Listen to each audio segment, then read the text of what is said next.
दररोज सकाळी डोळे उघडताना हातात ब्लॅक कॉफीचा कप असतो. ब्लॅक कॉफी आरोग्यासाठी चांगली असते असं मानून तुम्ही निर्धास्तपणे दिवसाला 4 ते 5 कप पिताय. थांबा, कारण या सवयीचा कप तुमच्या पोटापासून हृदयापर्यंत, झोपेपासून मेंदूपर्यंत शांतपणे परिणाम करत असतो. आजच्या धकाधकीच्या जीवनशैलीत ब्लॅक कॉफी अनेकांच्या दिनक्रमाचा अविभाज्य भाग बनली आहे. सकाळची झोप उडवण्यासाठी, ऑफिसमध्ये फोकस वाढवण्यासाठी, अभ्यास करताना जागं राहण्यासाठी किंवा वजन कमी करण्याच्या उद्देशानं अनेक जण ब्लॅक कॉफीचा आधार घेतात. काही संशोधनानुसार योग्य प्रमाणात घेतल्यास ब्लॅक कॉफी शरीरासाठी फायदेशीर ठरू शकते. त्यातील अँटीऑक्सिडंट शरीरातील हानिकारक फ्री रेडिकल्सशी लढण्यात मदत करतात. कॅफेनमुळे मेंदू अधिक सतर्क राहतो, ऊर्जा वाढल्यासारखी वाटते आणि कामात लक्ष केंद्रित करता येतं. परंतु कोणतीही गोष्ट जास्त प्रमाणात घेतली तर तिचे दुष्परिणाम दिसू लागतात.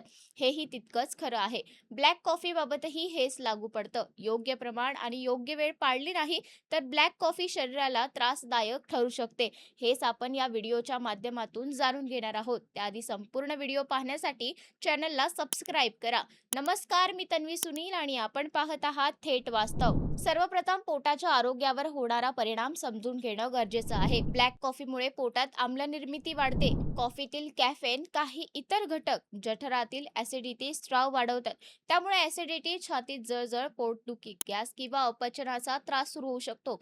विशेषतः उपाशीपोटी कॉफी घेतल्यास हा त्रास अधिक वाढतो. अनेक लोक सकाळी उठताच कॉफी पितात, पण पोट रिकामं असताना ऍसिडिटीची निर्मिती वाढल्याने जठराच्या भिंतींवर दुष्परिणाम होऊ शकतो. दीर्घकाळ अशी सवय राहिल्यास गॅस्ट्रोलिया सारख्या समस्या उद्भवण्याची शक्यता असते. ज्यांना आधीच ऍसिडिटीचा त्रास आहे त्यांनी ब्लॅक कॉफीचे प्रमाण कमी ठेवणे अत्यावश्यक आहे. झोपेवर होणारा परिणाम हा ब्लॅक कॉफीचाच आणखी एक महत्त्वाचा मुद्दा आहे. कॉफीतील कॅफेन मेंदूतील ॲडेनोसाइन नावाच्या रसायनाच्या क्रियेला आळा घालतात. ॲडेनोसिन हे रसायन शरीराला विश्रांती आणि झोपेची जाणीव करून देते. कॅफेन त्याला रोखल्यामुळे आपल्याला झोप येत नाही किंवा उशिरा येते. संध्याकाळनंतर किंवा रात्री ब्लॅक कॉफी घेतल्यास झोप लागल्यास उशीर होतो, वारंवार जाग येते किंवा झोपेची गुणवत्ता कमी होते.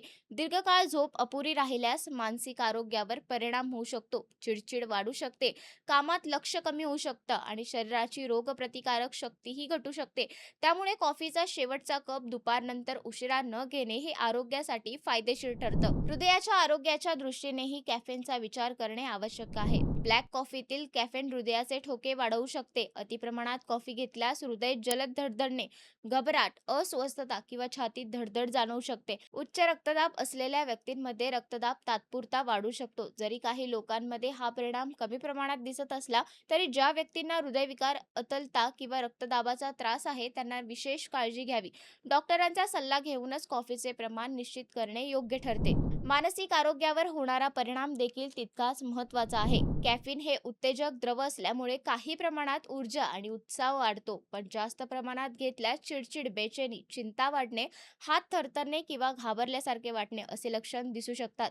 ज्या व्यक्तींना आधीच एन्झायटी किंवा पॅनिक डिसऑर्डर सारख्या समस्या आहेत त्यांच्यात ही लक्षणे तीव्र होऊ शकतात. काही वेळा जास्त कॅफीनमुळे मेंदू अतिउत्तेजक होतो आणि मन शांत ठेवणे कठीण जाते. त्यामुळे मानसिक संतुलन राखण्याची कॉफीचे प्रमाण नियंत्रण ठेवणे आवश्यक आहे. हाडांच्या आरोग्याच्या दृष्टीनेही ब्लॅक कॉफीचे अतिसेवन चिंताजनक ठरू शकते. संशोधनानुसार जास्त कॅफीन घेतल्यास शरीरातील कॅल्शियमचे शोषण कमी होऊ शकते. दीर्घकाळात याचा परिणाम हाडांच्या घनतेवर होऊ शकतो. विशेषतः महिलांमध्ये, वयोवृद्ध व्यक्तींमध्ये किंवा ज्यांना आधीच कॅल्शियमची कमतरता आहे त्यांच्यासाठी हा मुद्दा महत्त्वाचा आहे. अर्थात यासाठी प्रचंड प्रमाणात कॉफी घेतली जाणे आवश्यक असते. परंतु सवयीने दिवसाला 4 ते 5 कप कॉफी घेतल्यास दीर्घकालीन परिणाम नाकारता येत नाही. कॅफीनची सवय लागणे हा आणखी एक गंभीर मुद्दा आहे. दररोज मोठ्या प्रमाणात ब्लॅक कॉफी घेतल्यास शरीर त्या कॅफीनला सरावते. पण पूर्वी इतकी ऊर्जा आणि जागरूकता मिळवण्यासाठी अधिक प्रमाणात कॉफी घ्यावी लागते. हीच सवय हळूहळू अवलंबित्वात रूपांतरित होऊ शकते. अचानक कॉफी बंद केल्यास डोकेदुखी, थकवा, चिडचिड, एकाग्रतेत अडथळा किंवा झोप येणे अशी लक्षणे दिसू शकतात. काही लोकांना 2-3 दिवस तीव्र डोकेदुखीचा त्रासही होतो. त्यामुळे जर कॉफी कमी करायची असेल तर हळूहळू प्रमाण कमी करणे योग्य ठरेल. ब्लॅक कॉफीचा परिणाम प्रत्येक व्यक्तीनुसार वेगळा असू शकतो. काही लोकांना 2 कप कॉफीनेही अस्वस्थता जाणवते, तर काही जण 4 कप घेतली तरी सामान्यच राहतात. हे शरीराची सहनशक्ती, वय, वजन, आरोग्य स्थिती आणि जीवनशैलीवर अवलंबून असते. गर्भवती महिलांनी कॅफेनचे प्रमाण अत्यंत मर्यादित ठेवणे आवश्यक असते, कारण जास्त कॅफीन गर्भाच्या विकासावर परिणाम करू शकते. तसेच लहान मुलांनी किंवा किशोरवयीन मुलांनीही नियमितपणे कॅफीन घेणे टाळावे. कॉफी योग्य पद्धतीने आणि योग्य वेळी घेतली तरच तिचे फायदेही आहेत. सकाळी नाश्त्यानंतर 1 कप ब्लॅक कॉफी घेतल्यास ऊर्जा मिळते आणि कामात लक्ष केंद्रित करण्यास मदत होते. व्यायामापूर्वी थोड्या प्रमाणात कॅफीन घेतल्यास कार्यक्षमता वाढू शकते, असे काही अभ्यास सुचवतात. परंतु जास्त म्हणजे चांगले, हा नियम येथे लागू होत नाही. प्रमाणावर नियंत्रण असणे हीच खरी किल्ली आहे. तज्ज्ञांच्या मते दिवसाला साधारण 1 ते 2 कप ब्लॅक कॉफी बहुतेक निरोगी प्रौढांसाठी सुरक्षित मानली जाते. अर्थात प्रत्येक कपातील कॅफीनचे प्रमाण वेगवेगळे असू शकते. त्यामुळे कपाचा आकार आणि कॉफीची ताकदही महत्त्वाची ठरते. ॲसिडिटी, झोपेचा त्रास, उच्च रक्तदाब, हृदयविकार किंवा मानसिक ताणतणावाशी संबंधित समस्या असतील तर ब्लॅक कॉफीचे प्रमाण कमी ठेवणे आणि डॉक्टरांचा सल्ला घेणे उत्तम ठरेल. शेवटी ब्लॅक कॉफी ही ना पूर्णपणे वाईट आहे ना पूर्णपणे चांगली. ती एक सवय आहे आणि प्रत्येक सवयीप्रमाणे तिच्यावर नियंत्रण आवश्यक आहे. आपल्या शरीराच्या संकेतांकडे लक्ष देणे महत्त्वाचे आहे. कॉफी घेतल्यानंतर जर वारंवार ॲसिडिटी, धडधड, झोप न लागणे किंवा चिडचिड जाणवत असेल तर तो इशारा समजून प्रमाण कमी करणे गरजेचे आहे. आरोग्य टिकवण्यासाठी संतुलित आहार, पुरेशी झोप, नियमित व्यायाम आणि ताणतणावाचे व्यवस्थापन या गोष्टी तितक्याच महत्त्वाच्या आहेत. म्हणूनच पुढच्या वेळी हातात ब्लॅक कॉफीचा कप घेताना स्वतःला एक प्रश्न जरूर विचारा, मी हा कप सवयीने घेतोय की गरज म्हणून?